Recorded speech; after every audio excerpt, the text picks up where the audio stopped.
Wake up, wake up, wake up. It's the Flow Show, no filter. What I'm going to say today to get my ass in trouble? Well, let's cover my ass. The thought, views, and opinions shared at the Flow Show, no filter, are for educational and entertainment purposes only. I am not a professional. I am just good.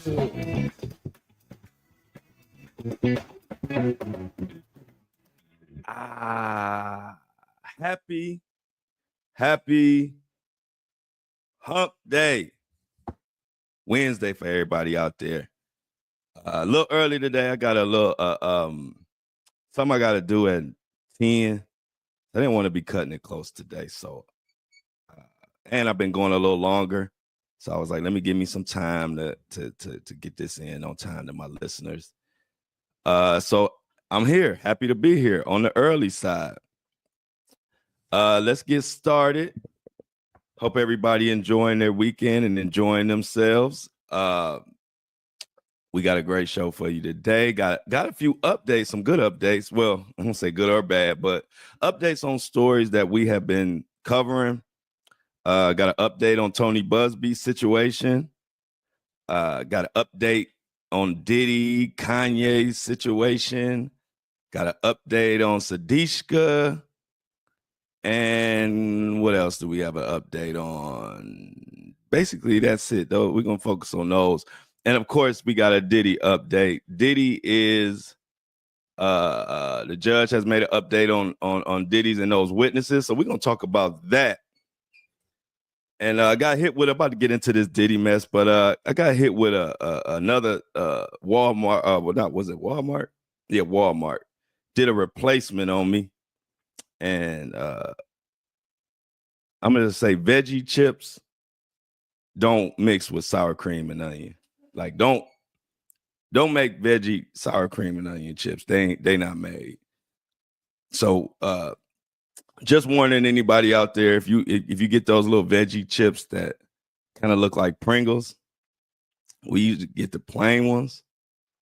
And Walmart did some type of replacement and gave us some sour cream and onion. Them things is non-stop nasty. They're aggressive as hell. As soon as you bite into them, they like, yeah, nigga, these are sour cream and onion. Like, and I like sour cream and onion. You know, in the hood, we love sour cream and onion, but you know, we need, you know, the fattening chips and the hot with hot fries and all that type of those chips. That's when I do the sour cream and onion. But when I'm trying to be fake healthy and I get my plain veggie chips, Walmart, you fuckers, send me the regular chips. Don't send me some sour cream and onion. Say that for Lay's and even Pringles, the real thing, I could do it, but not them veggie chips that Walmart got. Come on, y'all, Walmart. Quit just substituting me for substituting anything. Now we got 3 or 4 cans of sour cream and onion veggie chips. I don't even think I'm gonna be able to eat 3 or 4 of them. So I'm pissed off right now about that. But that's just my little quick rant. Walmart, stop with y'all replacement shit. Y'all replacement game is crazy. Matter of fact, Walmart's replacement game is diabolical. But not as diabolical as the man of the hour, the Diddler. So let's get into this. Let's get into the Diddy. You know, I must shout out my subscribers and my shoppers. Don't let me forget. But we got an update. Let's get into it. First of all, let's start with Diddy, Mr. Mohawk Man himself. So what we got is the judge has officially ordered prosecutors to reveal the names of Diddy's alleged victims, but only to his lawyers. But if you're watching the Flow Show, no filter, we're going to do a little speculating. I got an idea who those 3 victims are, and we're going to talk about it. And I'm going to name them. And if we have more ideas, I might do another show about it tomorrow because I got an idea. I know who who the victims are and some of the witnesses, because you know they're trying to keep names from us. But if you decode the actual indictment, and then you look into some of the lawsuits, and then you just kind of dig through the whole history of the diddler, you could get a kind of a good idea of who the victims are. So we're gonna get into that. We're gonna name the victims. We don't give a damn. Like I told you before on the podcast, we're not waiting for the system to tell us who these victims are. We're gonna go ahead and speculate, and we'll know before the world know. Watch what I tell you. So check it out. This is from Baller Alert. Judge orders prosecutors to reveal Diddy's name, victims' names, and it goes like this. Article starts up. TMZ reports that a federal judge has ordered prosecutors to disclose the identities of 3 alleged victims in Sean Diddy Combs' federal sex trafficking and racketeering case.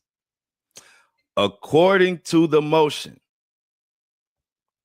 filed by Diddy's attorneys on March 6, his defense team requested the names of 3 anonymous accusers and witnesses mentioned in the U.S. Attorney's Office's indictment.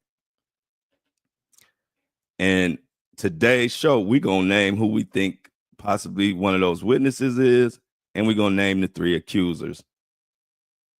Now let's continue. The government's case filed in the Southern District of New York refers to them only as Victim 1, Victim 2, and Victim 3. Diddy's legal team argued that they needed the information as soon as possible to prepare for trial, which is now less than 2 months away. In response, the judge ruled that the prosecutors must provide the names to the attorneys. They were supposed to provide that by March 10th. But under the attorney's eyes only, that's what they're supposed to do. So far, Diddy's legal team has identified one of the victims, which is Cassie Ventura. Given that the indictment referenced the infamous 2016 hotel surveillance video showing Combs assaulting her, his lawyers also believe the other 2 alleged victims are former girlfriends.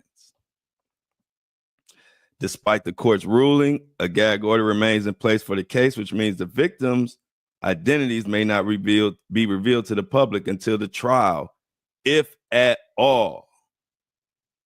If the judge decides to close the courtroom during testimony, the accusers could remain anonymous even throughout the proceedings. Y'all know that ain't gonna happen. Y'all know somebody gonna spill those beans early. I don't know what the hell Baller Alert talking about. Let's continue. Diddy has continued to deny all the allegations. I gotta say that to cover my ass. No Diddy. Now, let's talk about these victims and these witnesses that they trying to keep nameless from us, but they don't know. This is the Flow Show, no filter. Ain't nobody going nameless. We're gonna do some digging and we're gonna find out exactly who they talking about. Because it's just like, hey, they didn't want us to know the Cassie. Now I don't know who leaked the video.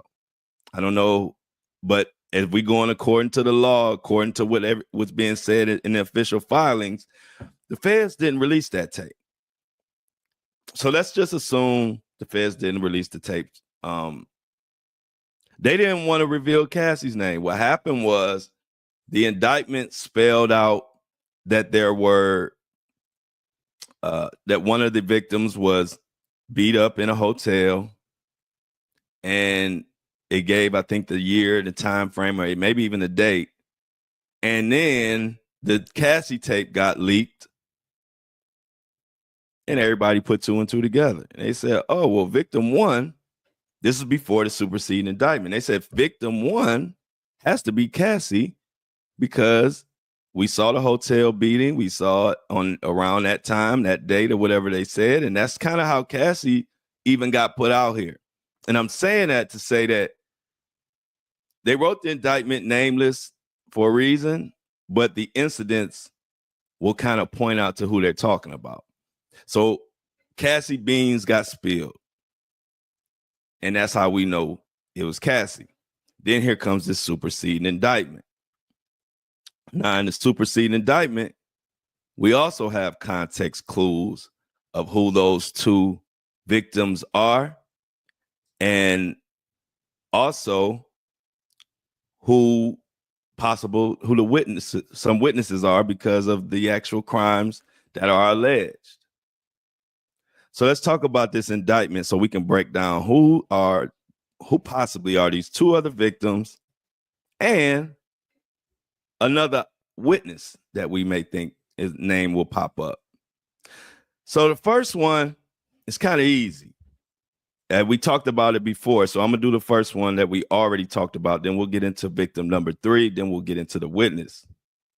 Now, the first one was kind of easy because they said in the indictment, Diddy is being alleged to have dangled somebody over an apartment or hotel balcony. So as we dig through Diddy's past, I come across an article that said Diddy accused of dangling woman from high balcony in new case. This is from December 2024. This was actually a little bit after the arrest. This is from the BBC World News and Stories, written by Samantha Granville. And it says, Sean Diddy Combs has been accused in a new lawsuit of dangling a woman from a 17th floor balcony of an apartment during an altercation. The lawsuit filed in Los Angeles by fashion designer Brianna Bongolan alleges the incident happened in 2016 while she was at the home of Mr. Combs. My then girlfriend Cassie Ventura was there. So unless Diddy been hanging women over balconies all across the country all these years, and it's a lot of them out there, then unless that's the case, then this is the one they talking about. This is the fashion designer. If you know, her and Diddy kind of messed with each other, and she was kind of caught in that love triangle with Cassie and her and victim number 3 that I'm gonna name in a second. Now, of course, Diddy denies it, but what Miss Boglin says, let's get into what happened. Miss Boglin says she was spending the night with Cassie at the apartment when Mr. Combs started shouting and banging on the front door. After coming inside, Mr. Combs allegedly confronted Brianna, the fashion designer, who was on the balcony at the time. The lawsuit states he allegedly grabbed and molested her. He then lifted her up and started dangling her from the balcony of the unit, the lawsuit alleges. At the time of the incident, Brianna weighed about 100 pounds, very little, small young lady. In the lawsuit, it claims that Brianna attempted to resist him, throwing her weight back in a desperate struggle to avoid being thrown to the ground and likely to her death. Heavy stuff, right? Let's continue.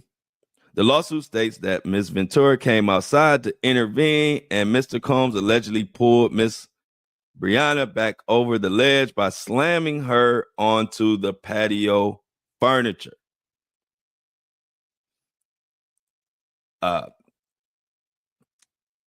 Brianna claims she did not and still does not know what provoked the alleged incident.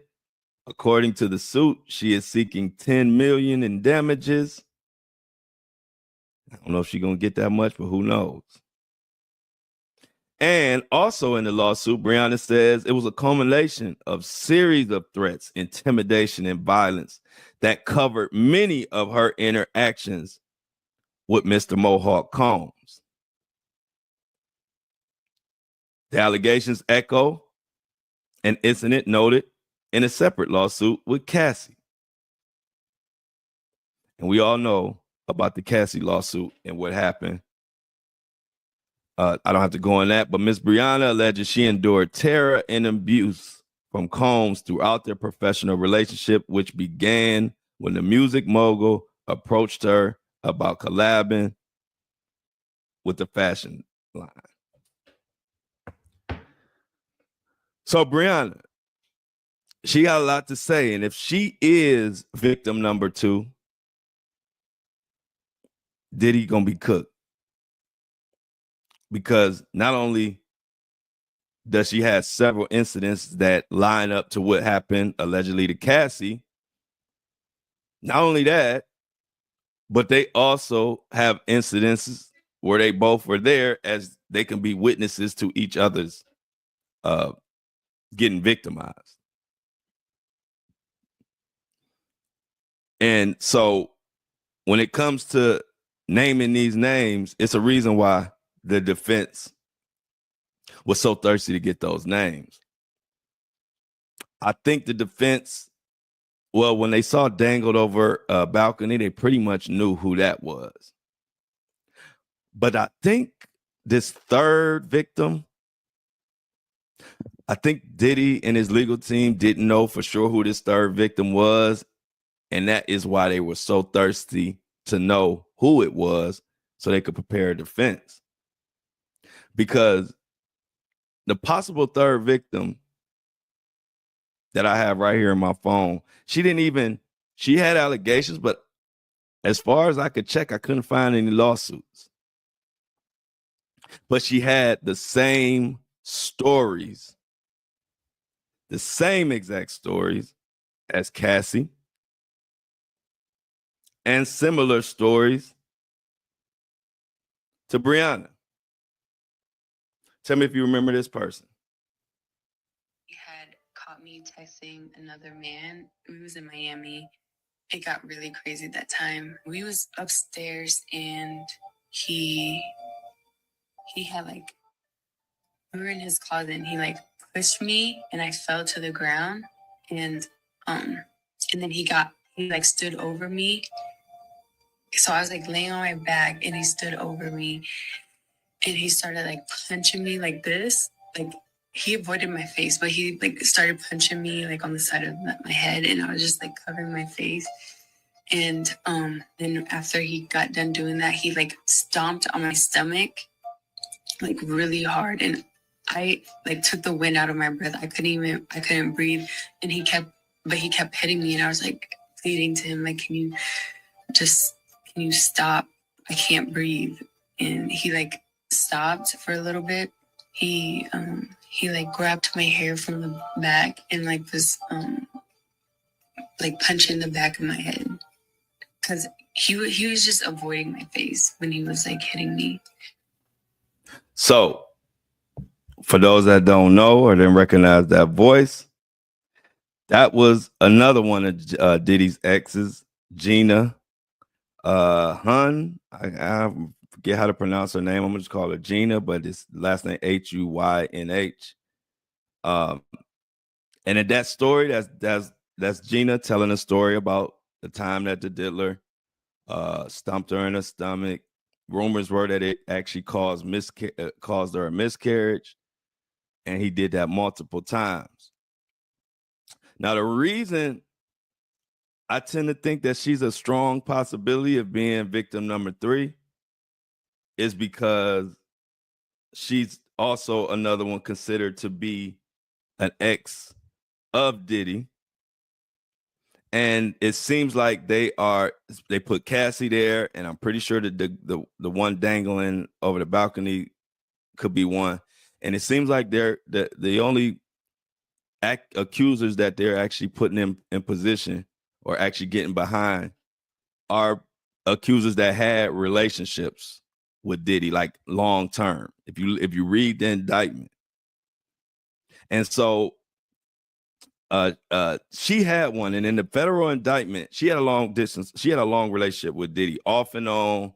She was talking to Diddy during the Cassie stuff, all kind of stuff. So Gina, the federal indictment against Combs details a pattern of abuse, including physical assaults, where he allegedly struck, punched, dragged, and kicked women. So punch is an indictment. It women with the E, meaning plural. So not just Cassie. And we didn't literally see him punch Cassie. So I don't know, but we know he struck her. We know he dragged her. We know he kicked them. But he said kicked women, plural. So if you're not just talking about Cassie, who's another woman that is alleging that Diddy punched, kicked, and did all that over a long period of time? And they said these injuries often resulted in healing times of days, even weeks. So given the similarities between Gina's allegations and the behaviors described in the indictment, one could speculate that she could be among the victims referenced in this superseding indictment that is about to be named. And now this is just me guessing, but did he know that Gina had a lot of secrets? Because Gina is one of the few that didn't come out with lawsuits, but she told what happened. And she actually was involved with Diddy for a long period of time, even up to the part where they say Young Miami disrespected or said something about to Gina about if Diddy wanted you to be doing whatever to me, you be doing. And I ain't gonna say it quite how she said it, but so that would lead me to believe that's why they were so thirsty to get those names, because they wanted to know if Gina was one of them. I'm thinking, it's me guessing. They wanted to know, was Gina in that mix of the three alleged? I'm telling you, they pretty much knew who the dangled over the balcony was. I'm pretty sure. Like I said, unless Diddy been dangling women over the balcony left and right, they pretty much probably knew who that was from the indictment. And of course, they knew Cassie. So they wanted to know who that third one was, and they probably was suspicious that it might be Gina because of the situation. I mean, she done had a alleged miscarriage, different stories. She was around back and forth in between the love triangles of Cassie and whoever else Diddy was talking to. So in my mind, keep an eye on Gina. She might have came clean. She might have came to the feds and say, hey, I got a story to tell. And that might have started the superseding indictment, because if I'm reading the tea leaves, seems like the feds are only going to get behind relationship. Like if you had a relationship, I don't think they're going to just take a random person and take a random person's allegation and just put them in this indictment. I think, especially when you look at how they ran with Cassie, I think they are saying that, if we want to get a conviction, we need victims that have a relationship in some form or fashion with the defendant, instead of just like somebody that might say they had a random hookup. I don't think they want to even try to get a conviction on that. I think they want to go with the short bets. So that's why I say those three, Cassie, Brianna, and Gina, those are my top three. I'm going to do some digging and some more. But now let's go to one of these unnamed witnesses. Allegedly, this is just me speculating, but I normally be right on the money. So let's go to the next witness, who I think is a witness. They're not naming her, but I believe she's a witness. And that's KK. And if you know what KK is what is her name? Christina Coram. Now, she says that there's no way that she did none of the stuff that they're saying. Y'all know she's been basically Diddy's chief of staff for I don't know how long. And she was the one that they claim set up the freak offs, carried out everything that Diddy needed her to do, as far as setting up the Wild King nights and getting them the drugs that he needed and all type of stuff. So she has an article that's in Rolling Stone, and she's coming out swinging. which is another reason why I think she a witness. And they're not naming her, but we naming people allegedly on the Flow Show No Filter because we digging through the indictments. That's all I was doing yesterday, was digging through the indictment and digging through the internet and seeing what the hell makes sense. So check out this Rolling Stone and listen to this one clear, because Rolling Stone is high as hell. They charge. I pay like, I don't know, like $10 a month for this Rolling Stone magazine. So I'm glad when they have an article I can use every now and then. But if you ain't want to pay $10 for Rolling Stone, don't worry, I got you covered because I got it. So this Rolling Stone, it says Sean Combs' chief of staff breaks silence, calls accusations against her disturbing and unthinkable. Quote, I never condoned or aided and abetted the sexual assault of anyone, Christina Combs said in a statement to Rolling Stone. If that don't sound like somebody who ready to tell, I don't know what is. If y'all notice, Christina was running everything. It's literally impossible for her to not know what Diddy was doing, to not aid in it. You the assistant, you gotta assist. And when that means, that don't just mean setting up bookings. You know, when you're doing it for somebody like Diddy, that don't mean just setting up meet and greets. See, because when you Diddy's assistant or chief of staff, you setting up meet and freaks. Yeah, you ain't setting up meet and greets all the time. You setting up meet and freaks. And that's part of your job description, or he gonna get somebody else that look just like you to do it. What you gonna do? I've seen it all the time. Assistants to these mega stars and people with big money, they get in a position where they're going to ask, if they're involved in some bullshit, they're going to ask you to do something for them. And it ain't an assistant that's going to say no, especially at first. But now that Christina talking to the Rolling Stone and throwing Diddy under the bus, which I don't blame her, that lets me know right there, if she ain't a witness, who the hell is? Because not only is she throwing Diddy under the bus and saying she didn't know nothing about nothing, but she also doing it right now at the perfect timing where you think the feds ain't gonna want to talk to her or haven't already talked to her. Does she sound like somebody who gonna ride or die for Diddy? Hell no. So Christina, aka KK, although they haven't named her as a witness on the Flow Show No Filter, I'm gonna name her. I think she's gonna be a witness. I would be surprised if you got a RICO, you got racketeering, you got all of this. Ain't no way in hell the chief of staff ain't gonna be called. So far we named, only one that we knew for sure already is Cassie, but we already named Brianna could be a possible victim because she was dangled off the balcony. And then this is another thing. If it's not Brianna and Diddy hung somebody else over the balcony, his ass really grass. So it's a lose-lose. Either if it's Brianna, it's bad. But shit, if it's another one, it's even worse. Because now you got a Brianna saying, look, he did the same thing to me. So I don't know. And then Gina, she is the only one that has horrific stories like that. She didn't even put in a lawsuit.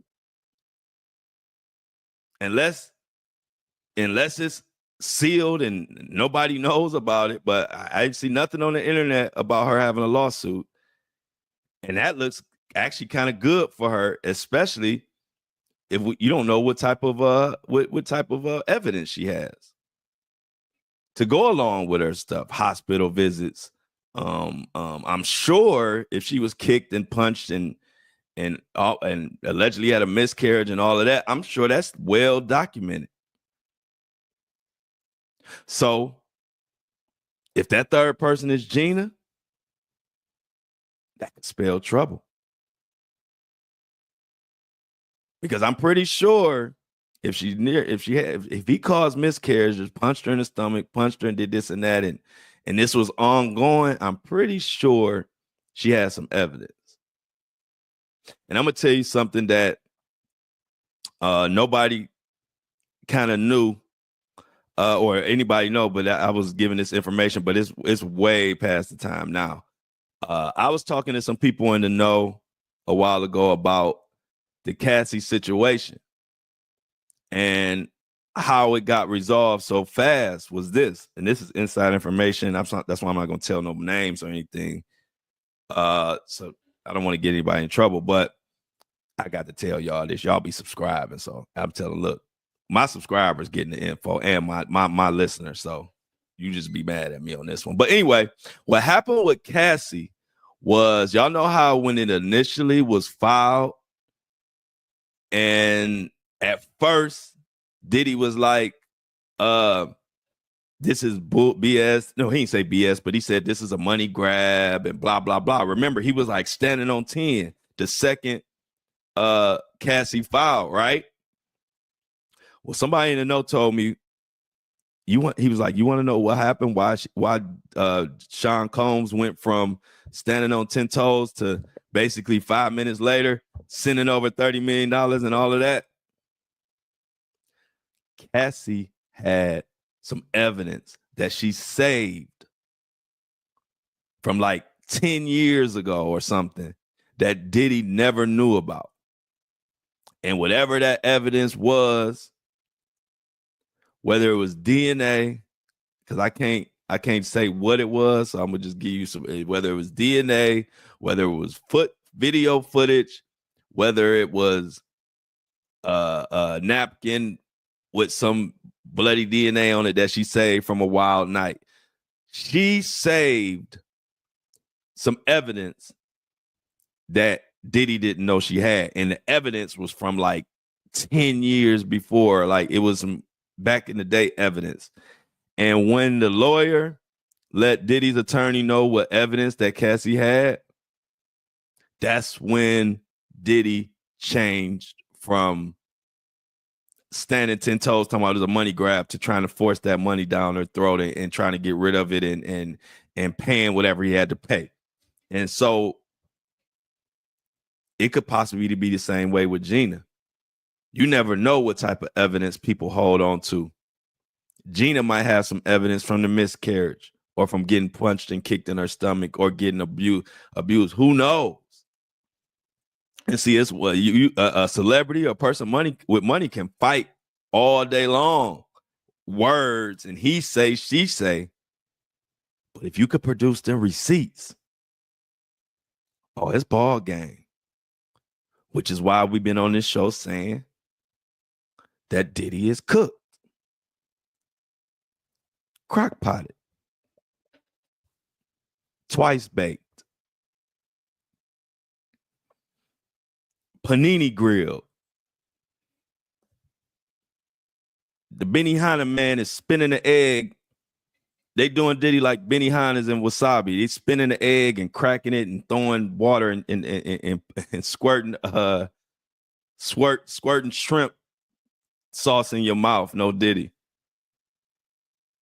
Because his ass getting cooked every which way you can. Even flame broiled. Burger King in this bitch. And so as we name these names, we will wait to see. You know one thing about it. It's going to get leaked. I don't care what this ball alert thing talking about. We might not never know, or if we don't get access. Well, hold on. I'm going to be in the courtroom. So, yeah, we're going to definitely know.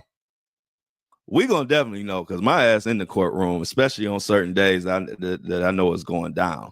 So we're going to know on this show. So make sure you subscribe, by the way.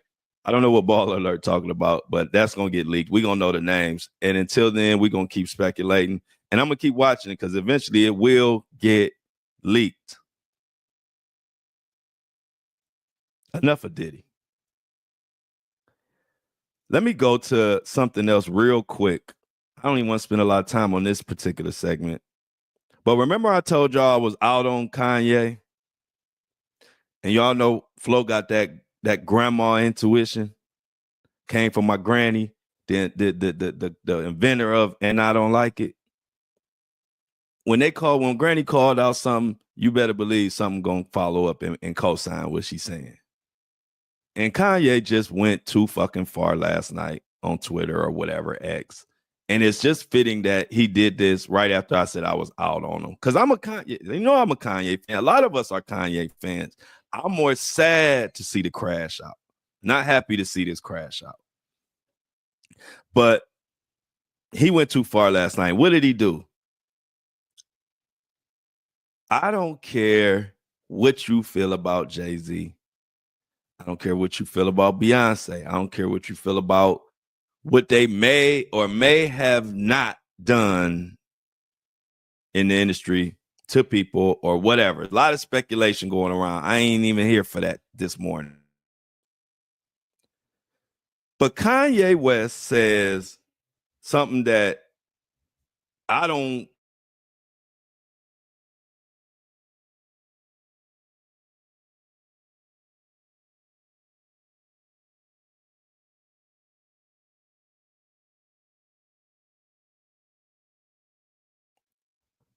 Has anyone ever seen Jay-Z and Beyonce's younger kids?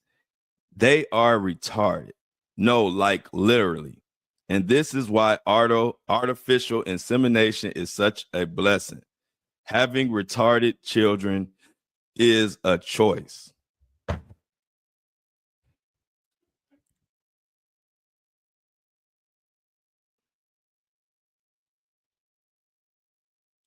Kanye motherfucking West. I don't care what nobody say about no grown, what your opinions is. I don't play talking about no fucking kids from nobody. That's the quickest way to piss me the fuck off. And I knew when I said I was out. It took me a while. Y'all know, y'all ain't never heard me say I was out on Kanye. I would just speak on what he was doing, whether I liked it or didn't like it, and speak on it.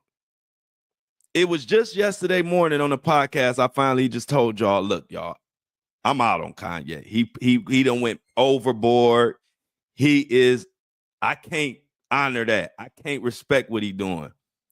And just to co-sign me and let me know I was saying the right shit, like always, he goes and says this. Now, I don't give a damn about what anybody feel about Jay-Z and Beyonce.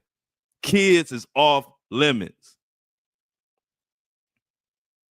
Kids is off limits. That's why I don't want no corporate dollars.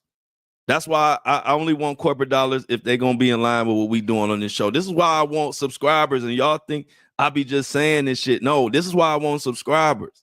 I don't want to be as big as Jay-Z and be tied to all these corporations. Because the first celebrity or person that I know personally that comes out and say some shit like that about my son, I'm finding them and kicking their ass. I don't care about no sponsors. I'm finding you at some point. I ain't got to make no special trip. I will wait until I run into you till you think it's over with, and you're going to see in the news clippings, Flo kick somebody's ass. So y'all just be prepared to buy up a lot of merchandise or get a lot of subscribers or do whatever y'all got to do to bail me out, because I don't play that shit. I get just as mad, almost as mad when somebody talk about somebody else's kid with issues or problems. I get as if that's my kid. Now, when we ask, I wonder, is Sir okay and this and that, it's out of love. I don't want to be on here talking about nobody's kid I don't do that shit. I don't believe in that. Never did it. Never will. And I don't care who you is. You can't get away with that on here on this show. So when I read that I was angered. I was angered and I was sad. So I said, who the fuck? How you don't know no better, man, than talking about, you talking about somebody's kids retarded?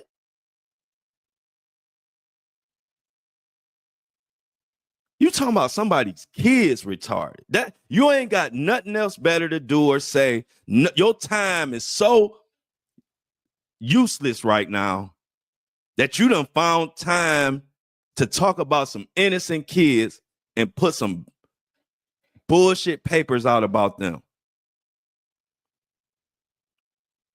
It was kind of a sad moment for me to say I was out on Kanye, because when I'm behind you, thick or thin. Long as you don't do nothing, you ain't assaulting no babies and assaulting women and all this other stuff. I'll give you leeway. I'm with you.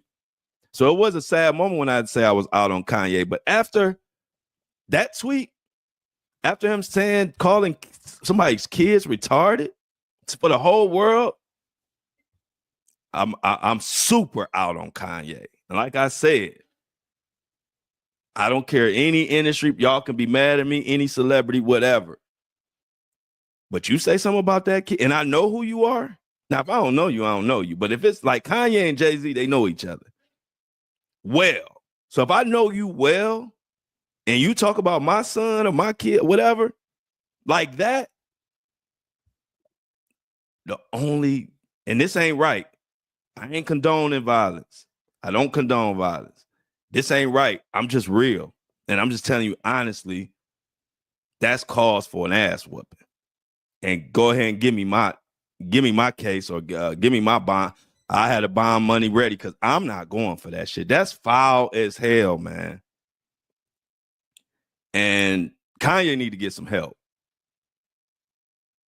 And I don't like it at all. If you know me, you've been following me for a while, you know I don't play about no fucking kids. I don't play about no kids at all. Like, that's the thing. That was the original reason that even got me doing what I'm doing, is standing up and being a voice for children. And so I can't even really put into words what that made me feel like, but I felt better that I publicly announced that I was out on Kanye before he even said that shit. Now, that might not mean nothing to y'all, but that meant something to me. I'm like, well, see, I called it before he even said that, because I was already out on him once he said that. But yeah, y'all, Kanye West is just looking for attention, and it's sad. He calling people a pussy and this and that, when he really is the one acting like all of that. He wouldn't say none of this in nobody's face. He wouldn't say that in Jay-Z's face. He wouldn't say none of this stuff he's saying in nobody's face. So like I said yesterday, and I ain't going to be on this bitch talking about Kanye every day either. This probably going to be it for a minute, because I really didn't want to give him no more airplay, because he's just looking for attention. And when you're looking for attention, I don't like giving it to you. So hopefully I won't have to bring up nothing about Kanye no more. Hopefully he just calm down or get him some meds. I don't know what his problem is, but he went way too far. And again, I'm out on Kanye. I'm out on anybody that's calling somebody's kids retarded or Down syndrome. Then he even said, after people got mad, then he came back talking about if they take my, hey, I had to put that up, but if they take my Twitter down, it'll be down like Down syndrome. And a lot of people were saying that, Sir possibly had Down syndrome or whatever. And so it's just all, like I said, I ain't defending Jay-Z and Beyonce. It ain't about them. This is strictly me defending the kids. And like I said, kids are off limits, especially mine, especially this community. Any kids a part of the Flow Show No Filter community, my kid, whatever, are off limits. And if you want to see Flow crash out, there you go. Play with my kids. Play with my son. I'm gonna leave it at that. It's getting hot in here talking about Kanye, and I don't know what the hell Kanye doing. So let's move on from Kanye. He been on a Twitter rant for the last few days.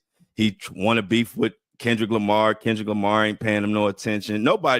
Everybody's kind of just using him to pass time and look at what he's doing. But it's gotten to the point where I think he's literally destroying his brand. And I don't know if he's going to be able to come back from this. So we'll be continuing to pay attention. But let's get off Kanye and I'm going to end on this note. We want the old Kanye. We either want the old Kanye or no Kanye today. But we got an update on your boy Tony Busby. We got to get into Tony Busby. So we're going to get into that Tony Busby update, and I'm going to tell you what the judge motioned and how I feel that Tony Busby is going to move forward, because he might have something up his sleeve for Jay-Z. And we're going to talk about that in a second. But let me shout out to the people and give flowers to the people that make this available, make this show, keep the lights on, keep truth alive, all while they keeping their head on a swivel while they listening to me talk and rant. Without these people, we don't have a show, because this is a show that's just going to bring truth. Corporations, big time celebrities, they don't like the truth. So they either going to pay me to not tell the truth, or they not going to pay me, and I'm not going to be able to tell the truth unless the subscribers subscribe, unless the shoppers shop. We are a people's podcast, self-sufficient, for us, by us type of podcast. And I love that idea, because it gives us the freedom to talk about whatever we want. If y'all have a cause that y'all want to push for, put it in the fan mail, send me a message. I'll announce it, as long as it ain't no crazy shit. So let me announce the subscribers. And if you subscribe, it's in the description. Supporting the podcast, you will get a shout out. Also, if you shop at my merch store, my Shopify, the website is andidon'tlikeit.com. Just how we spell it out when we say it. But so let's get to it. So we got Brenda. Let me shout out Brenda as the subscriber of the day. She did a $8 donation. We only asked for 3, but Brenda gave more. So let's shout out Brenda. Say thanks to Brenda in the chat. Brenda, we love you here at the Flow Show No Filter. We also got some shoppers. We got one shopper today, but we got 2 shoppers to shout out. So as I pull it up in my trusty phone, I got too many windows open. Y'all know how it be. So I'm getting there. So we got 2 shoppers. And the 2 shoppers are, drum roll, please. Laura, shout out Laura Clifford. She spent about $50 in And I Don't Like It. And what did she get? What did she get? I don't want to tell all her business, but she got one of the hottest items for sure on her in her cart. She bought the And I Don't Like It white t-shirt. That's been a favorite. Everybody liked the And I Don't Like It collection. We doing more with it. So shout out to Laura, but the shopper of the day spent a whopping $70 towards the movement, and I like it. Everybody shout out Shauna Johnson. Come on down. Shauna Johnson, come on down and get your prize. This is The Price is Right. No filter. But in all seriousness, everybody who's willing to spend their hard-earned money with the Flow Show No Filter, we greatly appreciate it. We're gonna continue to bring the straight truth. We don't give a shit what nobody say. Why? Because we take care of our own ass on this podcast. We're not worried about nobody telling us what to talk about. So appreciate Shauna and Laura. Clap it up. Another announcement before we get to the Tony Busby mess. Another claps for Shauna. Give it up. Go Shauna. Go Shauna. Go Shauna. So we're gonna get into the Tony Busby thing, but see, we gotta wait, y'all, because this is how I be forgetting. I be so wanting to get back to the news and get to the juicy part. But oh no, Diddy. But an announcement that I can't forget. We got the tour. We almost at the final stage of locking in our tour date of Detroit. So far, we got Detroit, Cleveland, possibly Charlotte, and what other? Another city. But what I need y'all to do, the tour starts late June, early July. And I need y'all to tell me what city y'all want me to come to. The reason I'm going to Detroit, because all my Detroit people sent me messages saying you need to come to Detroit. And so, like, just like naming this show and everything we do, I let y'all lead. Y'all the ones that told me y'all want me to go on tour. Y'all ready for the podcast to come on tour. And the first city that made some noise was Detroit. So that's where I'm going. So anybody out there, even overseas, London, Australia, I see fans everywhere. Send me some messages to give me an idea where I need to come to. I think, Philly. I got a lot of messages from people in Philly. So Philly will be on there too. But send me messages. The Flow Show No Filter tour starts this summer. It's going to be a lot of fun. I'm going to do a live show in front of y'all. We're going to do some karaoke. We're going to have some fun. Flow Show No Filter live show going to be like no other podcast. Y'all know they can't compete with us. So we're going to continue to let them know. While y'all sitting there being all boring on y'all little podcast tour, the Flow Show No Filter going to show you how to fucking party when you go on a tour. When you go to one of my events, you're going to have fun. Even if you don't know who the hell I am. If one of your friends bring you, you're going to be like, I like that guy. Because we're going to have some fun. So please send me messages from all the cities that y'all want me to come to, because I'm only coming off messages. I'm not going to dictate where I'm going. I'm going to let y'all dictate where I'm going. So far, Detroit, Charlotte, Philly, Cleveland, Atlanta, those 5 are already locked in. But if you're from those cities, go ahead and send me a message anyway. Let me know I made the right choice. So anyway, one more announcement. We about to get to Tony Busby. Told y'all today, I ain't forgetting. I ain't letting y'all off the hook today. Also, we will be hitting 100K downloads Thursday or Friday. We won't celebrate. That's a huge accomplishment. I told y'all only 5% of all podcasts even make it to 100,000 downloads, even to this day. So we are in the top 5% of all podcasts of all time right now.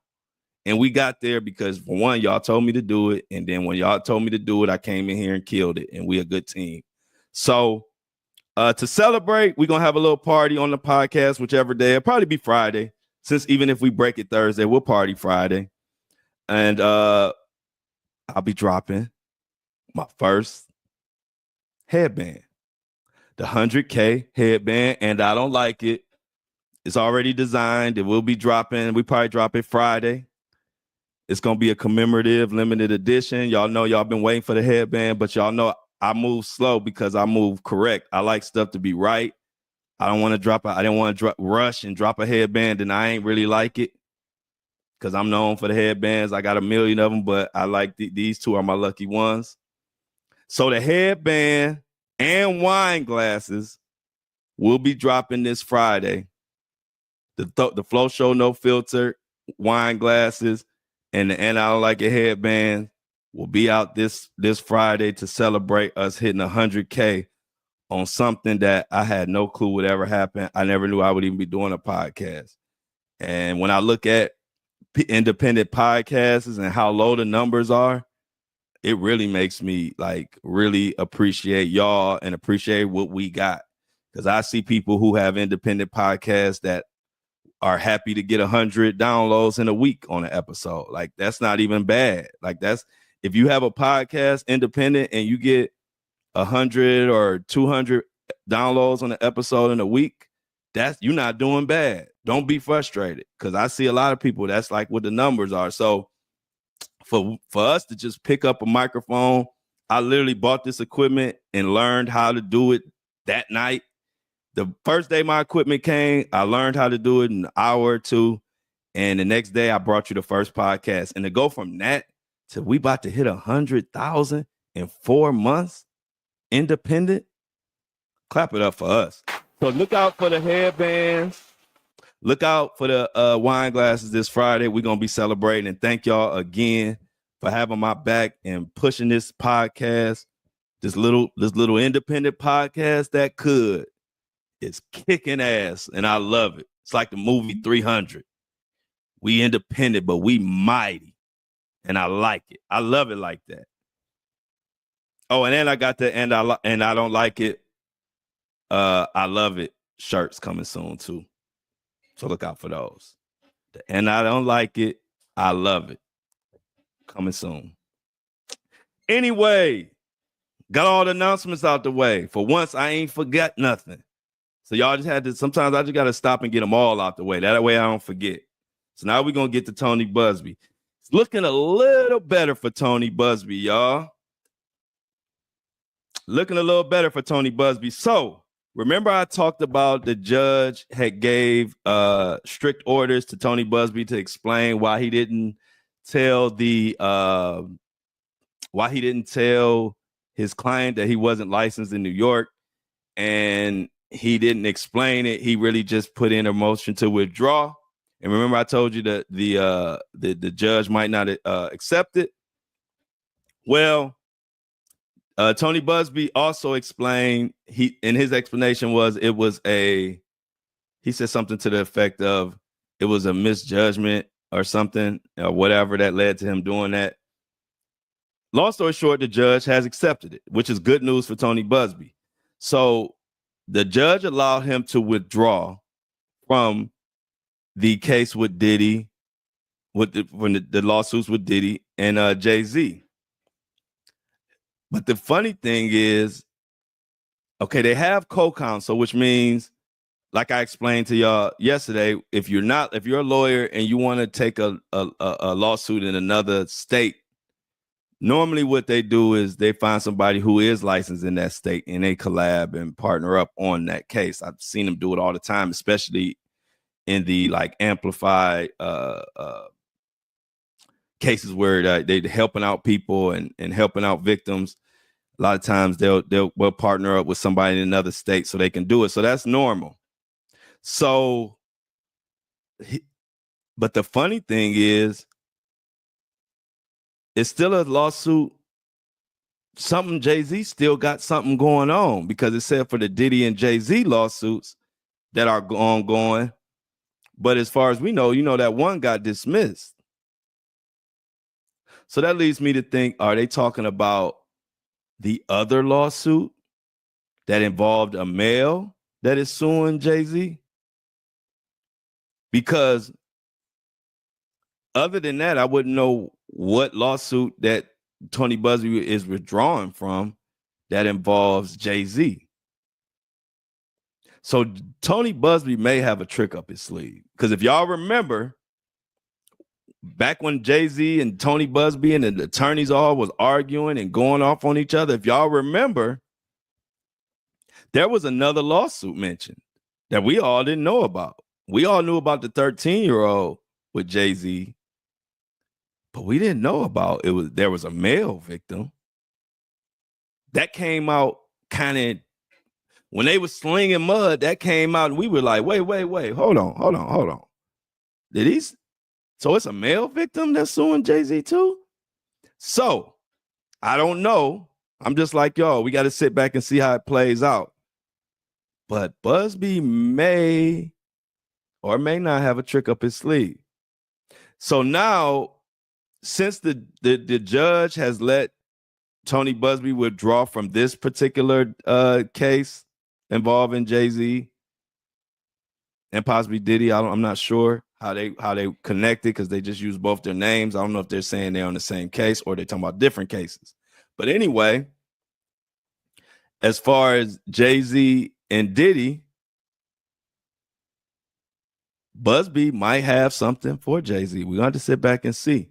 But now it appears that if this judge let Busby withdraw from this one, they probably will let Busby withdraw from all of the Diddy cases. And like I said, Tony Busby already has co-counsel in place that is licensed. And so like I told you, the lawyers do this all the time. I've seen them do it where they just partner with somebody who's in that state.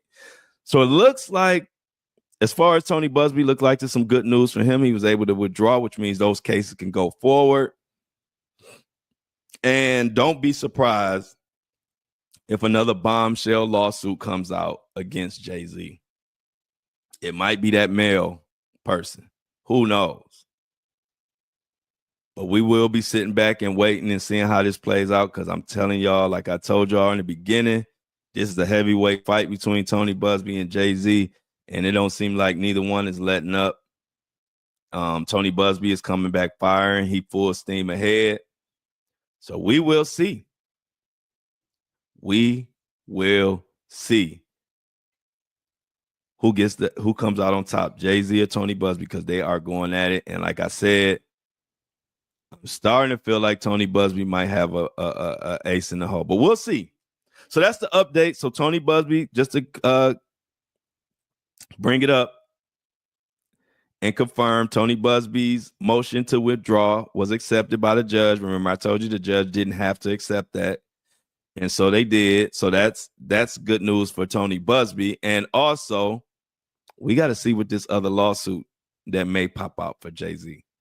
So we will continue to follow Tony Busby and this Jay-Z situation with the diddler lurking. And we'll see how it turns out. So before we go, though, we got to update Sadishka. We gotta update Shadishka's parents. Now we got some confusion going on about Joshua's passport. Now, if you remember yesterday, they had a hearing to say if Joshua is able to leave the island, because they took his passport. They were saying that he's a person of interest, but then they wouldn't let him go anywhere. So it's like, okay, if he's a person of interest, and you're saying he's not guilty of anything, then why?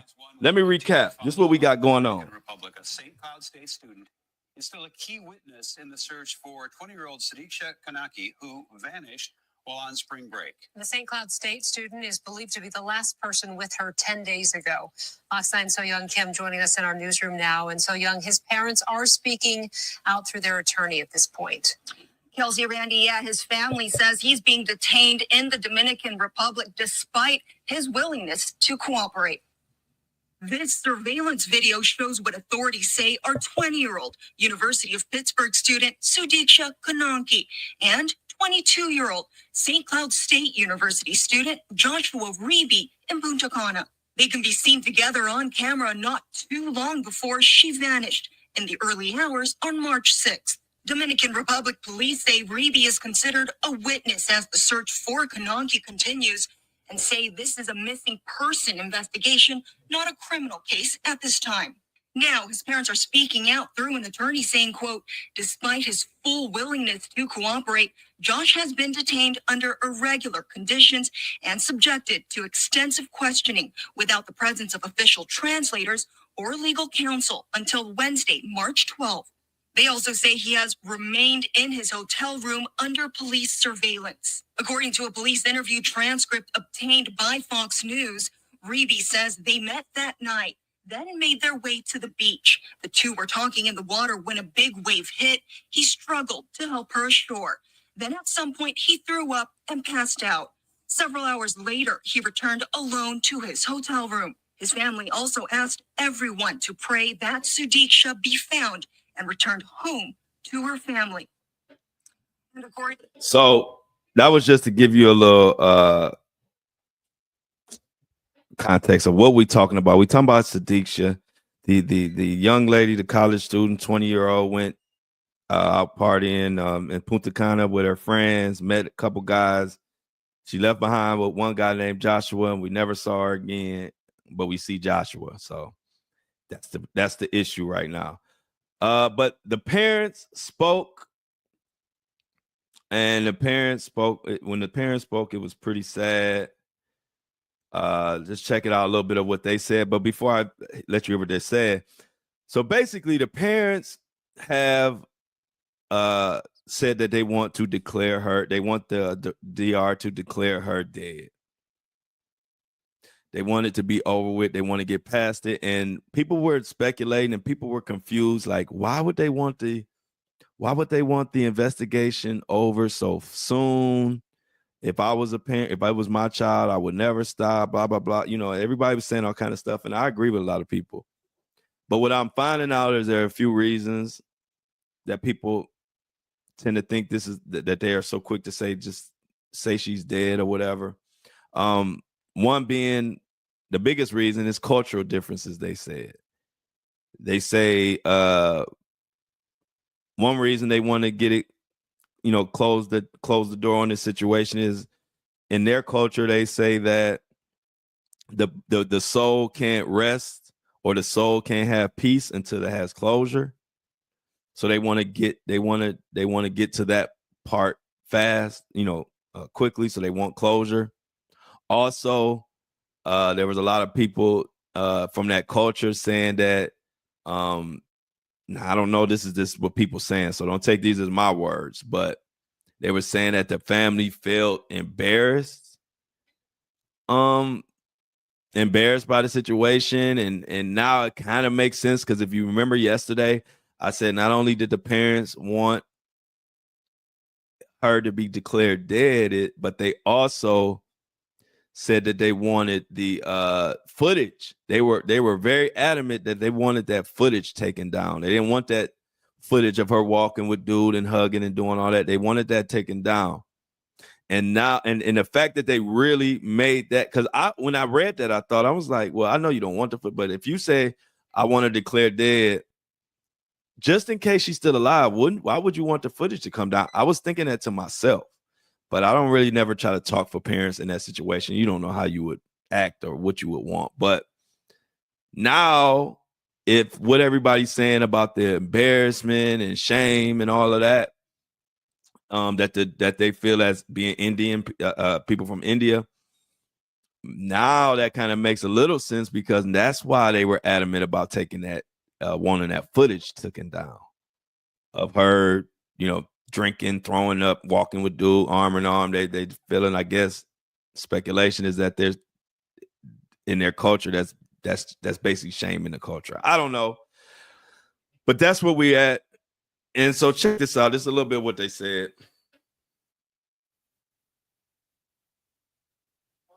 Authorities have shown us how high the ocean waves were at the time of incident, and both sides of the authorities also clarified that the person of interest is not suspect from the killing. The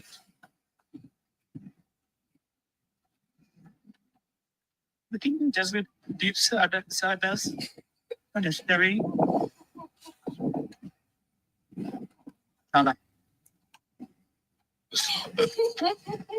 We heard that we are coming to the terms with the stars that our daughter at home.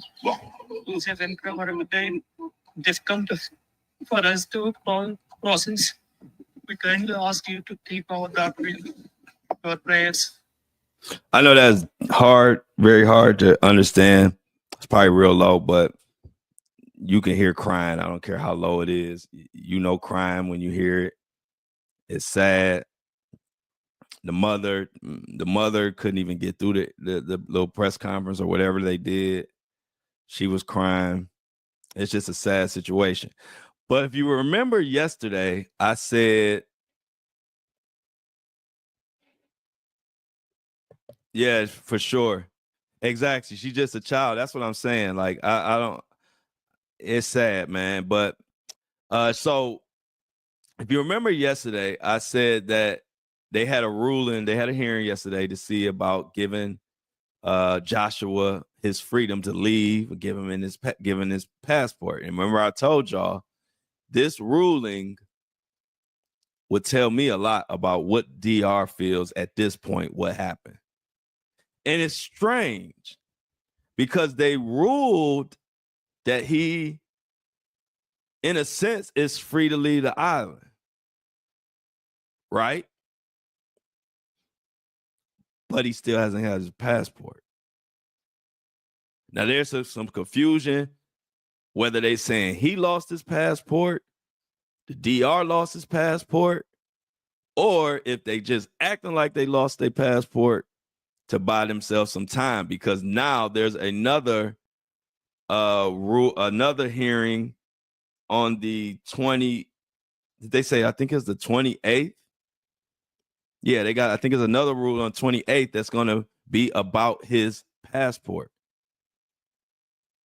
So I'm wondering, are they just buying themselves some time? Are they just buying time? Do they have his passport and just saying they don't? Because I know this one thing. Unless they come up with a miracle, he won't be able to leave until no earlier than the 28th when they either give him his passport or I don't know what they're going to do, but it tells me that they just need to buy some time because they think something happened. That's just me guessing. Because if they, like we always say, innocent until proven guilty, unless your ass change your story 3 or 4 times, then all that shit go out the window. That's the Flow Show No Filter motto. Innocent until proven guilty, unless your ass change your story 3 or 4 times, then we on your ass and all that go out the window. And that's where we at with Joshua. Joshua, I hope you didn't do nothing. I'm not wishing that you did anything. I hope you didn't do anything. But when you change your story and telling 3, 4 different stories and none of the stories make sense, this what you get. And that whole passport gate that's going on leads me to believe, because DR know more, and the FBI and all of them know more than we know. We only know the clues and the evidence that they have told us, but it's a lot more they know that we don't know. And based on their actions, to give somebody their freedom but not give them their passport back, which they need their passport to get the hell out of there, that tells me they not paying the parents no attention as far as declaring their debt. Maybe they'll do it anyway, but I'm just saying, I really believe, based on how this proceedings went yesterday for Joshua, that they know something, or they think they know something, and they need some time. And normally, when they buy in time, normally that's for something like DNA or some type of stuff that's getting looked into where they just need a certain amount of time. They just need a little bit more time to get, maybe they running some DNA checks on him or something. There's a reason why they trying to buy time. Because if that was it, because to me, I'm not buying nobody lost no damn passport. So I'm just not buying that. So I'm saying to myself, they must figure out a way where, look, we really can't hold them. But if we say the passport lost, that'll buy us some time.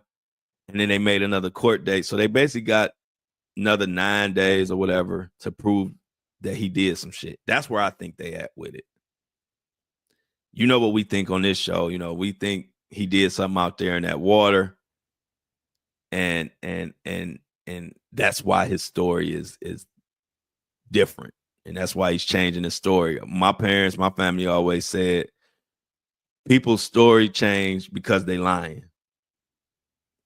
People's story have gaps in it because they lying. If Joshua wanted me to believe what he said, he would have had to have a story that accounts from beginning to end and make some sense. That's all. That's not a high bar. I don't care if you're drunk or not, because you're describing a lot of details to be drunk. I mean, and I believe you were drunk before y'all got in that water, but before the chaos, once the chaos came, I believe that sobered you up. As a matter of fact, I know it sobered you up. You're trying to save your life. Your body is going to sober up to save itself. So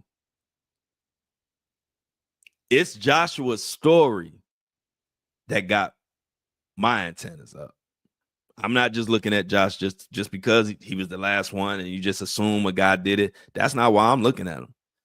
I saw the story. I wasn't looking at him until he told 3 different stories, and then the last story that he's sticking to just don't make no sense whatsoever.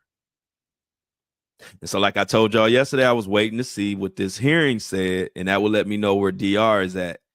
And with them talking about his passport left, and now what they did was they had him on like a mini hotel house arrest where they had 24/7 surveillance on him.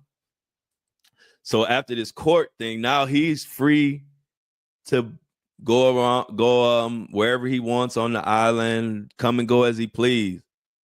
His ass just can't leave the island. He don't have his passport, and I don't know what's going on with that. Maybe they'll have an update today. But that was the last update last night, that either DR lost it or he lost. It's so much confusion, but I think this confusion is for a reason. I think they're trying to hold him here, buy them some time as they either get some DNA samples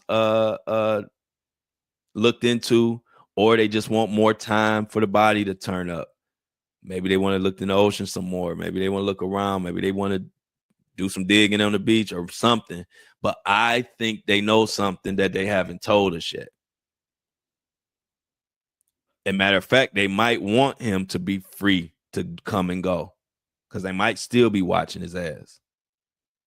They might want to see where he goes or what he does. Who knows? But like I told y'all yesterday, after this case and after this hearing yesterday, and they ruled in his favor, but he still can't leave. It reminds me of the person of interest stuff. You know, words don't mean shit. I go by actions. And what I mean by that is, don't tell me I'm a person I'm just a person of interest, basically a witness, but your ass won't let me leave. That means I'm a suspect. I don't care what title you put on it, because now I can't come and go as I please, and I didn't do shit, allegedly. And now they ruled that he is being detained unfairly, or it's not according to the DR rules or laws. But then you don't have his passport, so he still can't leave. So like I said, I strongly believe DR, the FBI, or something, they know something that they haven't told us yet, because this shit ain't adding up. It ain't adding up. Prayers to the family or the parents, but they kind of, I'm not from their culture, so I'm not gonna judge, but they kind of made me sad yesterday, the way it just seemed like they just gave up. She's still a child, like Shauna said, but I don't know. I'm not there. I'm not gonna judge them, but I just was sad to see that they feel like they gave up. And somebody said in the comments, which was a good point, which is far-fetched, but they said in my comments, they said, what if she was kidnapped and she's watching this and she's watching her parents just give up on her? I was like, damn. Now that is far-fetched. We don't know if she's alive. 9 times out of 10, with all this time went past, she's probably not, but who knows? I'm not gonna wish. I'm hoping for the best for her and her family. But what if she was alive and was watching and was able to see that your parents just kind of gave up kind of fast like that? So it's just so much to this story. And 99.999% of it is sad. It's just sad. So we're going to continue to pay close attention, but just to wrap it up and give you a wrap up of Sadisha Kanaki on what's going on. At this point, they have given Joshua the freedom to be free and move how he wants to move around the island, but they haven't something going on with his passport that nobody can really explain, but he don't have it, so he can't leave. And so that's where we are right now. No new news. They did have some more footage that just showed her in the restaurant throwing up. It's the same footage. So no new news, no new footage, no new theories. But Joshua is free to move around, and I believe they're gonna be watching Joshua ass. They're gonna be trying to see where the hell do Joshua go anywhere shady. Does he go somewhere on the beach? Because at this point, if he did do something, it's gonna be kind of hard for him not to, like they say that the criminal always returns to the scene of the crime and stuff like that. And who knows who he might talk to, where he might go, what he might try to collect. I don't know. But we're gonna be paying close mother freaking attention. And with that, we're gonna leave it there. Tomorrow, y'all, we should have another update, hopefully on Diddy, maybe on Busby, hopefully Sadiq, Luigi, all our usual suspects. A lot of people are telling me, talking about that Angie Stone. Send me some messages. If y'all want me to do some dives and deep dive into what's going on with Angie Stone, send me some messages to my DM or send it to me in the fan mail. If enough people want to hear about it, I will dive into it because it's a mess. That Angie Stone situation. I don't know if people making up stuff, but it seems like it's a lot going on. So, and it don't make sense. And that's what we talk about over here. So I'll leave you with that. Once again, our motto is you innocent until proven guilty, unless you change your fucking story 4 times, and then now we on your ass.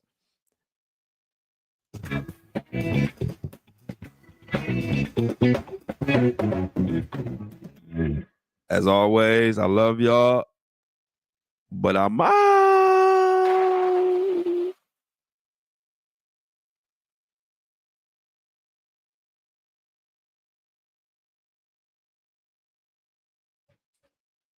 Oh, whoa.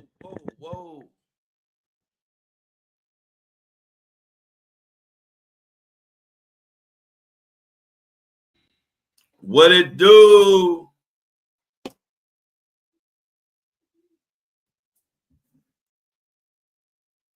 What it do? Breakfast crew. What's going on? The news, is the news not crazy as hell right now? Look at Sybil. Sybil say, I'm out. All right, Sybil. You be good, Sybil.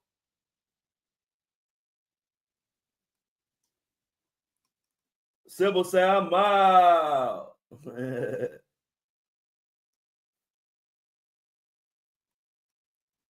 Give me 1 second. We gotta get Apple and Spotify loaded up. We gotta get Apple and Spotify loaded up.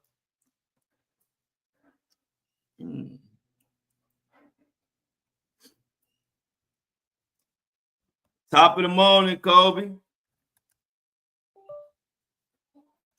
Let's get Apple and Spotify loaded up. What's up, family? Amy, Mini Me. What's up, Aunt Mini Me? Yeah, have a good day, Sybil. Yeah, I agree with you on that, Amy. I think the family don't want to know nothing else.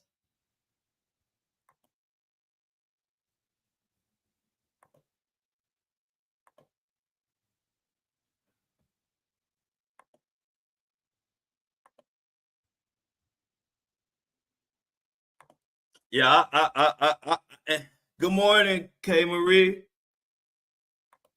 K Marie says she been watching. She just can't comment, but she with us. She with us in spirit. I like how y'all, hey, look, hey, get the boys. Hey, y'all listening, y'all dancing to Tupac? Hey, Lauren, are y'all dancing to Tupac like me and my mom used to do when we was getting ready for school? Yep, I saw that, Amy. I saw that Young and May. That was Young LA crying on the blue couch, begging for help. I saw that. Crazy. Look at Diamond made it. Look at Diamond. Let's go, Diamond. Diamond made it. Good to see you. We had a good one today. Thanks, Lauren.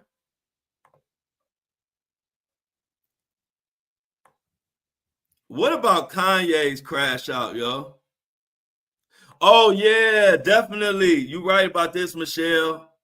I'm glad you brought up this case because I did mean to look into this one. I actually forgot. I got so overwhelmed with other work.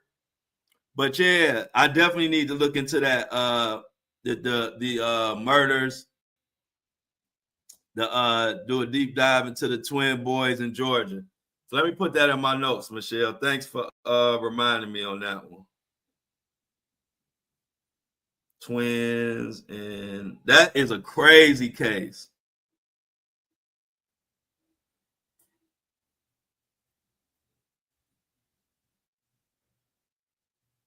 Yeah, I just put that in my notes. Thanks, Michelle.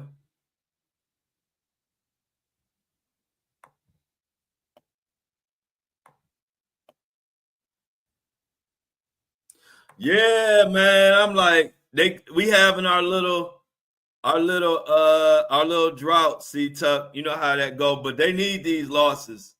This is actually a good thing, man, for us to let them know they got to get back on their stuff. I actually ain't too mad. I'm mad that we lost, but I think we need these. Like, they need some reality checks to let them know you got to get back on your stuff, because we really, if you think about it, we ain't played great. We had a couple good games, but we had a lot of good games, and I mean, we've been coming back and this and that, but we ain't played our real. We ain't played like we've been playing, so we need to wake up. What we got next?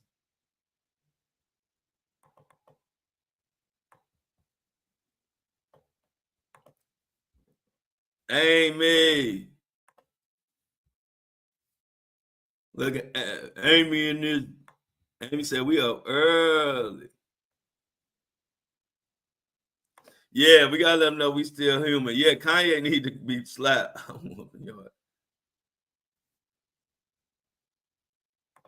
I didn't hear about this, Mini Me, but Mini Me say Jackie Robinson's getting erased because of DEI. I didn't hear about that. I might have to look into that. Man, if I was Jay-Z, I'd put so many hands on Kanye. I would at least have to slap him or something. I would at least have to slap Kanye. You just got to give me a little baby assault charge. I can't take that. Yeah, I can't honor that. I can't respect it. Nothing. I can't make no excuse for it. I ain't gonna make no excuse for it. Wouldn't nobody make no excuse for me if I said that dumb shit. So I ain't making no excuse for Kanye.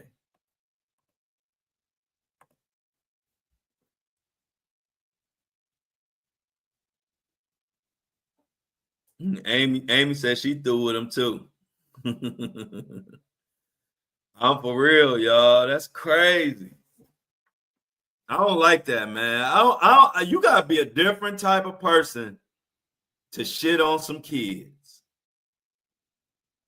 You gotta be a different. You ain't never heard me on. I am never talking about nobody's kids, man. Not little kids. Once you get grown, you open season. But little kids, man.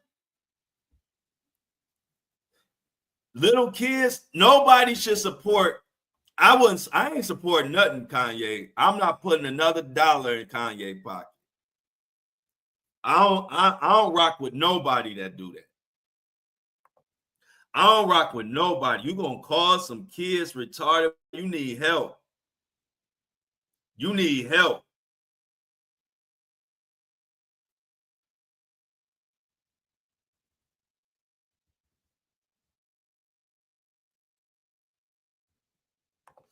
Yeah, many of me said people are still going to defend you. Yeah, I ain't going for that. So I'm gonna see what them people say when somebody call their kids retarded.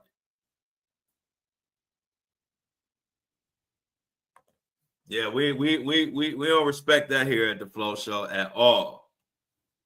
We don't respect that at all.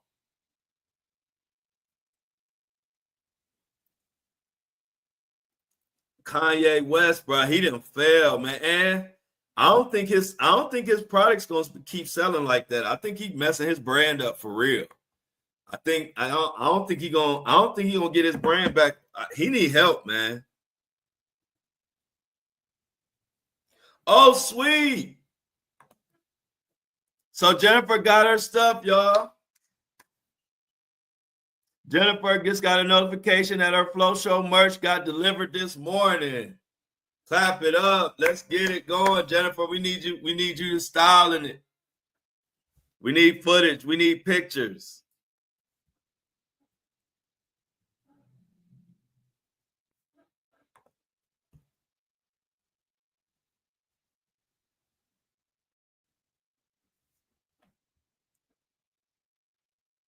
Yes, everybody's stuff is getting out.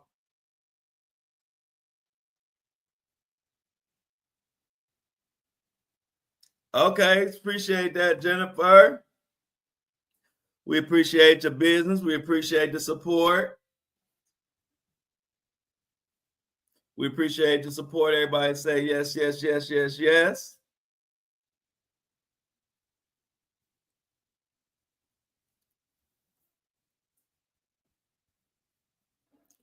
I can't wait. I'm waiting for the new headbands.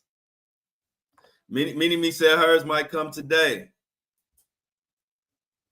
Yeah, them orders is getting out, cranking them out.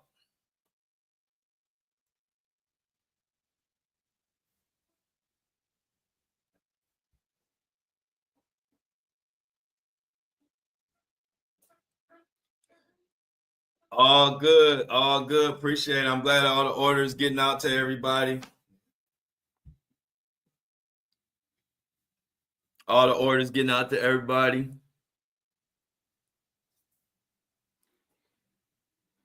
So yeah, Kanye West is tripping. I don't know what's going on with Sadishka. Have y'all been hearing the same thing about her parents said that they that's a good idea, Michelle. That's a good idea, Michelle. I'll put those in the notes.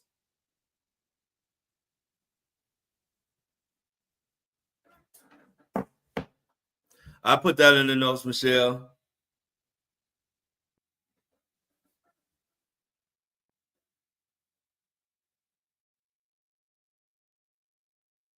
It says previously classified files related to 1963 assassination of President John F. Kennedy have been made public, but they can't put out the Epstein files. Yeah, they telling us some old ass JFK news that we already knew. That JFK is just a smokescreen.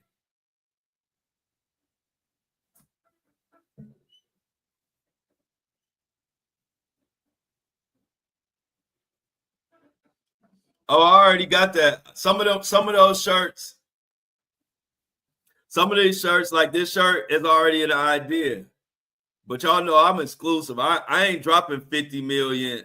I'm not dropping 50 million items at once. So they will come out, but they'll come out sporadically. You know, I don't like to oversaturate my brand. Like I like to have when stuff drop, it'll drop, but I don't want to have 1,000 things on my merch site. You know what I mean? I want to keep it like kind of simple and keep it kind of like exclusive. So I look at people merch store. That's another reason why people don't like a lot of people merch, because they just make 1,000 pieces of merch and it just lose value when you do that. Like if you go on your shirt, if I can go and get your hoodie or your shirt in every single color,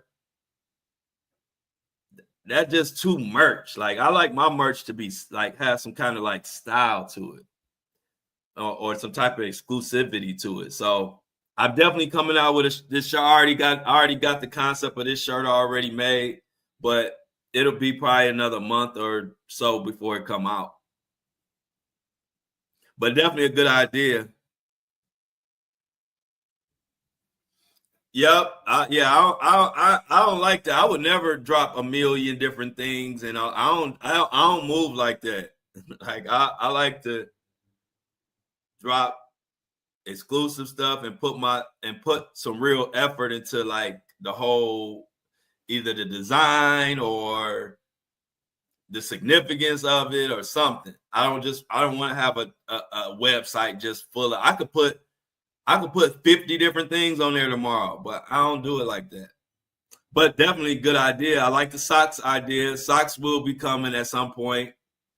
The wine glasses, I think I got that idea from Michelle too. That was a good idea. I think Michelle the one said the wine glasses.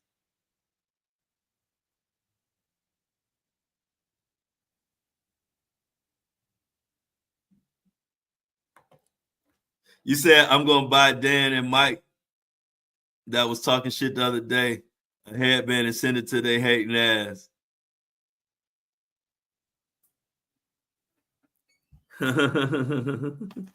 For real.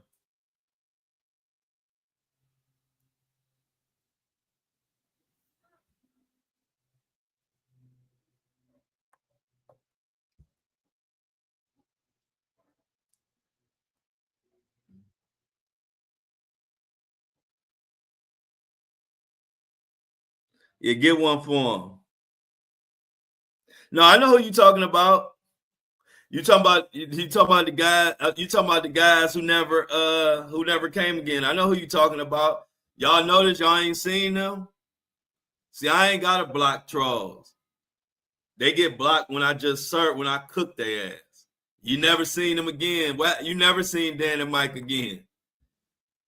And you ain't really seen too many trolls. I'm telling you, I'm good. I'm good with trolls. I don't gotta block trolls. I like for trolls to come, because this is what I'm good at.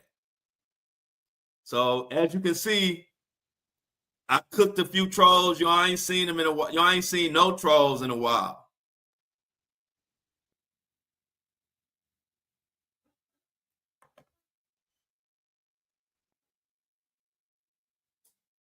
Yeah, I knew that about JFK. Yeah, my uncle, his father was part of the Secret Service or something. So I know a lot of the little JFK stories that a lot of people don't know, because my uncle's father he was like in the Secret Service or something. But he had like all in that JFK era, he was in the middle of all that stuff. Yeah, they don't want. Yeah, they go. I ain't block them. I don't block trolls. Only I block you if you saying something that might get, like make my channel look crazy. Like if you cussing or saying some like nasty something, and I gotta block you like that. But if you just come on here trying to talk shit, I don't never block you, because I'm good at that. And now, as you can see, you ain't seen none of them since. I ain't the one. I tear trolls apart. I tear trolls apart. They don't want no part with me, especially with a microphone. I tear them apart with typing, but don't give me a microphone. You don't want smoke with me. I'm telling you. Look at Shan. Look at Shauna. Shauna's still with us. Yeah, hey, look, Michelle. Hey, my uncle, I could co-sign that because my uncle told me that too. He said JFK loved the sisters. He loved him some sisters. But we all saying we're the Epstein files and we're the Diddy files. We done with the 1950s and 60s. Why that's 100 years ago. Now you want to show us them files, man? I ain't giving you no credit for that. Y'all, the Trump administration gets zero credit for putting out the JFK files from 100-something years ago. We want to know about the Epstein files and the Diddy files.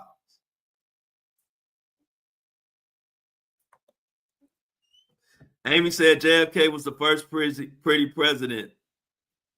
He had more cool than he could handle. Probably had that thing rubbed raw. Amy woke up woke up diabolical today. Look, Kobe says it's gonna be 50 years redacted. We just got Area 51. I'm not impressed about no JFK files. You give us the Epstein files, and you give us the. Oh, okay. Give me 1 second, y'all. Apple and Spotify is ready to go. Give me 1 second. Throw a little music on for y'all.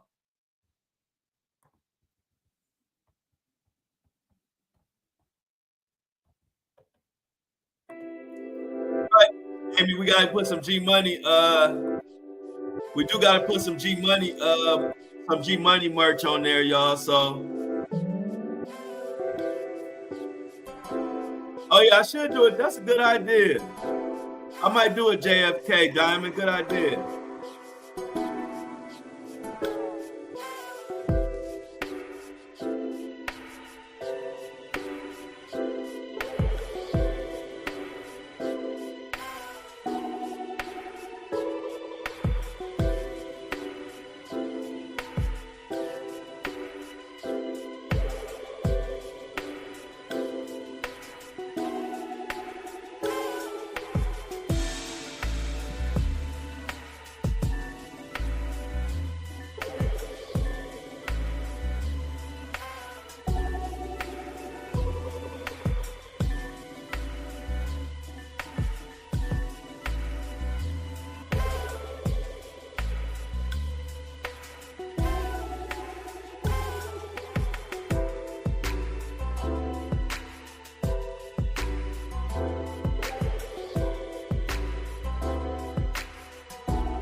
All right, y'all.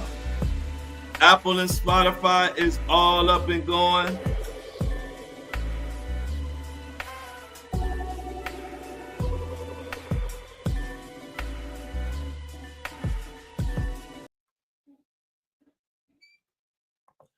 I'm back. Apple and Spotify is ready to go. Got them all loaded. We was able to get them in early today. We was able to get them in at 8:45. I feel good about that. You know, I like to be in before 9 o'clock, but be going because the show been going a little longer. We had to start a little earlier today. What else we got going on over here, y'all?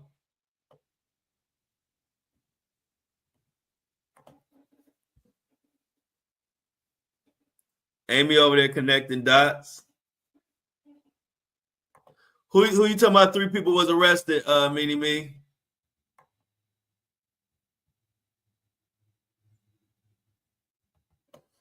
Who got arrested, Meanie Me? You talking about Antonio Brown dropped spicy screenshot of alleged DMs with Sydney after she asked for financial help. He must be broke. Meanie Me said he must be broke.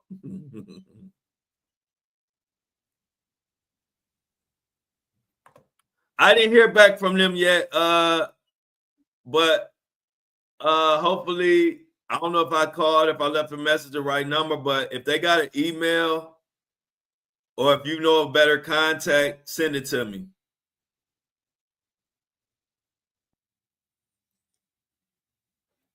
If you got a better contact, maybe an email or a direct number to somebody, let me know. They haven't got back to me yet, but I get on. I get what if you don't get something, I get in touch with them. But if you got a number or something or email, that would be great. It's going down. Oh, okay. So they said the abortion case in Houston, Jen said they arrested 3 people. Wow. Okay. So they got the ball rolling on that one, huh?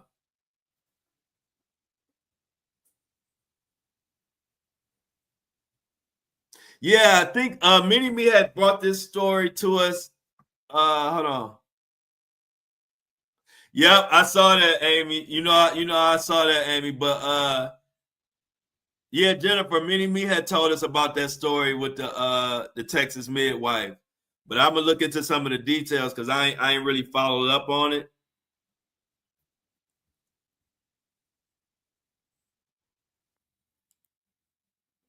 And yeah, let's talk about this a little bit. Stevie J, old hating ass.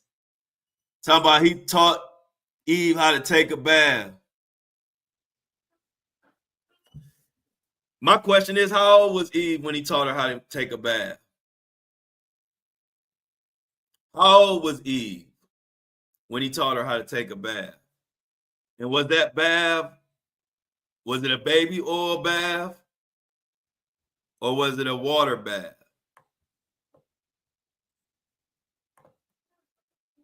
Social Security Administration to require in-person identity checks for new and existing recipients.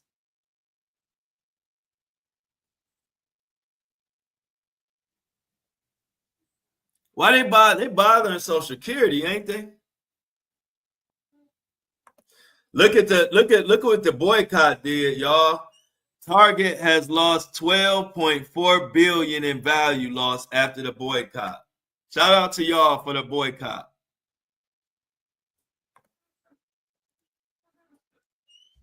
Not at all. But the boycott look like it's doing this thing, y'all.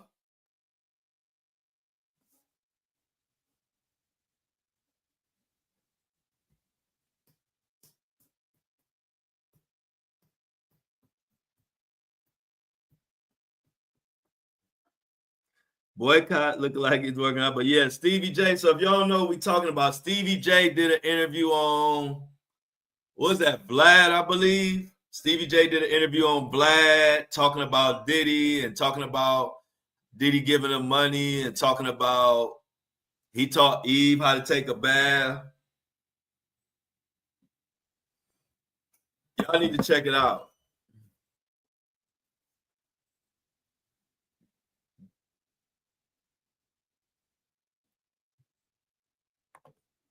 Wow. So Kobe said she was stripping at the time underage. I do remember the stories of that vaguely, but yep. Yep, I heard this story too. Michelle told the story about one time when Eve was drugged by an industry party.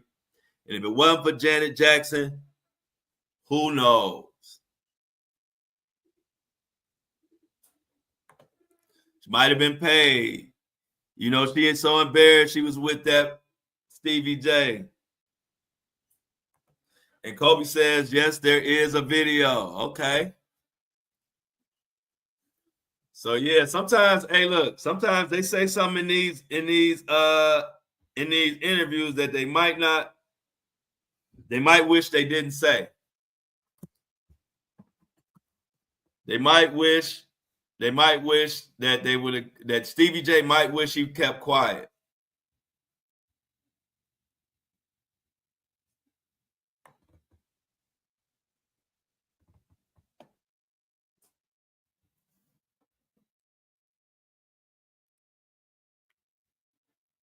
What is going on in the world, y'all? Shout out to my squad, though. We got Amy, Kobe, Juan Shinobi, Michelle in the building, Mini Me. Let me just take a minute to shout out everybody who's still here. Mini Me, Jennifer, Shauna driving, but she listening. Shauna was the shopper of the day today. She didn't come on down to get her prize. She should have came on down. You got to come on down for your prize, like the prize right. C-Tuck, my C-Town representative, C-Tuck. C-Tuck from Cleveland. He could verify all my Cleveland stories. C-Tuck.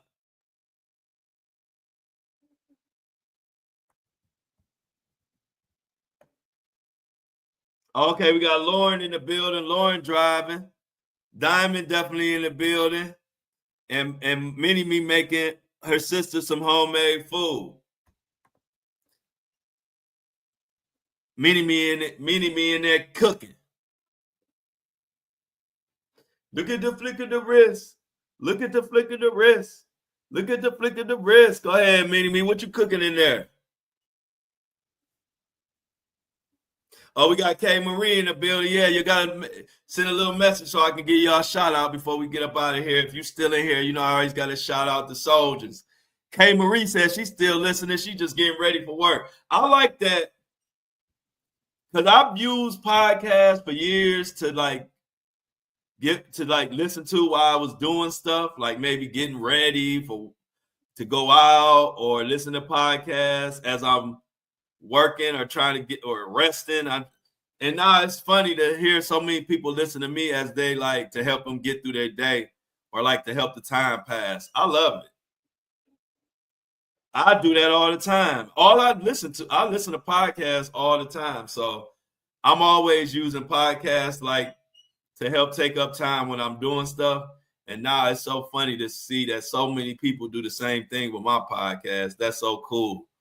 A lot of people are either like listen to my podcast while they Uber driving or doing Uber Eats, or they listen to my podcast while they helping like assisted living situations, nursing homes.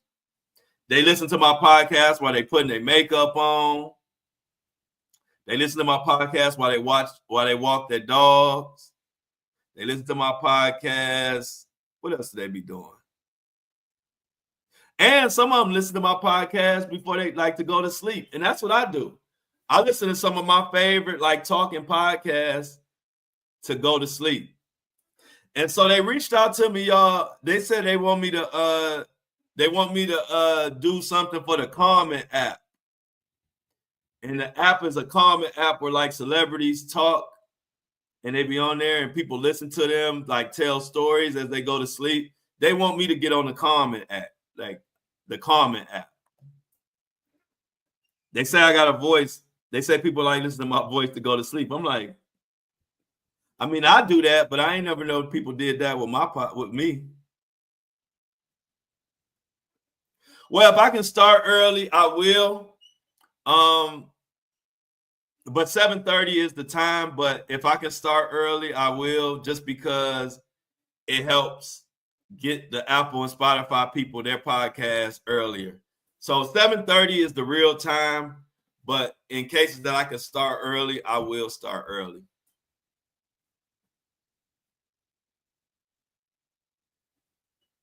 But no, 7:30 is the real time. So it'll be 7:30 most of the time. It's just that sometimes if I do have a chance to get up early, and especially when I know it's going to be like a long one, no Diddy, then I try to start a little early. So, yeah, I saw Jess Hilarious going off about the Breakfast Club. She said it's being ran like high school.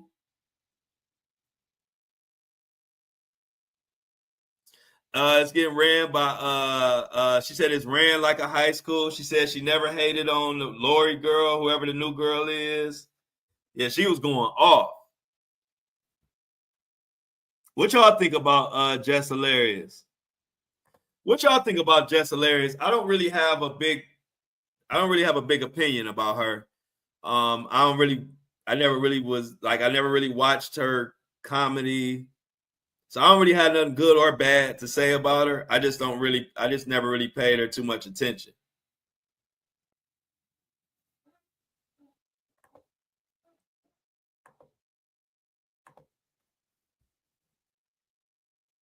Yeah, I agree with you on that, Amy. I didn't think she would. Now that's one thing I did know. I didn't think she would be on there long. It didn't feel long term. Mini-Me says she don't know how to read and she a hater. Michelle said Jess is funny. I did see. That's what I'm saying. That's why I don't have nothing good or bad to say, because I did see like a lot of people did like her comedy. I just really never, really paid much attention to her stuff like that.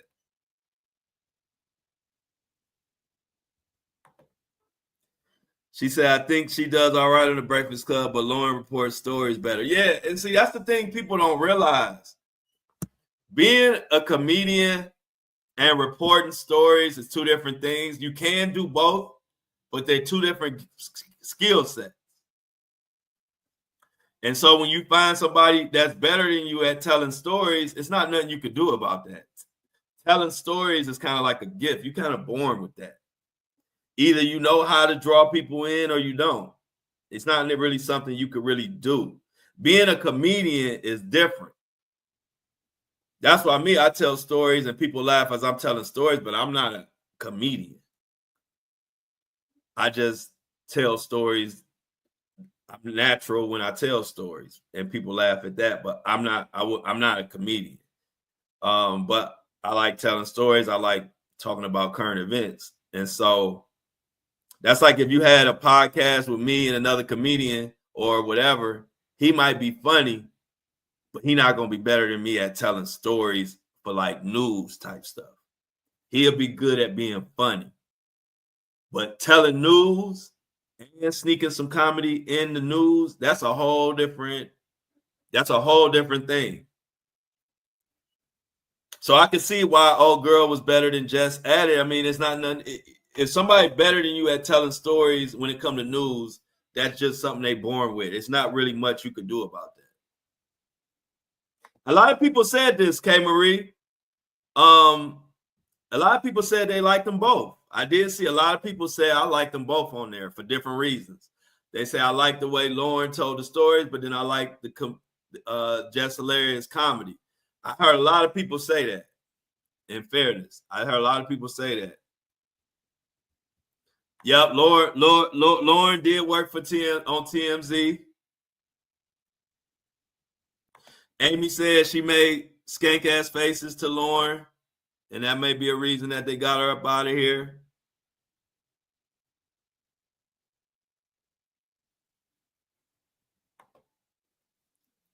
I'm the guy you talked about comedy. What you mean by that, Kobe? Family Matters is getting a reboot. I heard about that too. I don't have any details, but hey, Family Matters. So check it out, y'all. About that time. Let's get the I'm outs in the chat. We on our road to 100K downloads. It'll probably be Thursday or Friday, but we gonna celebrate to go from 0 downloads to 100,000 downloads and being a top 5% podcast independent is an accomplishment that even I can't really grasp it, y'all. All I'm gonna say is one day go on Facebook and look at the independent podcast and look at what normally, as an independent podcast, what normally your downloads are. And it ain't nowhere near 100,000. Like, you'll never. It's incredible. Like I said, we deserve pats on the back for that. I didn't see that coming.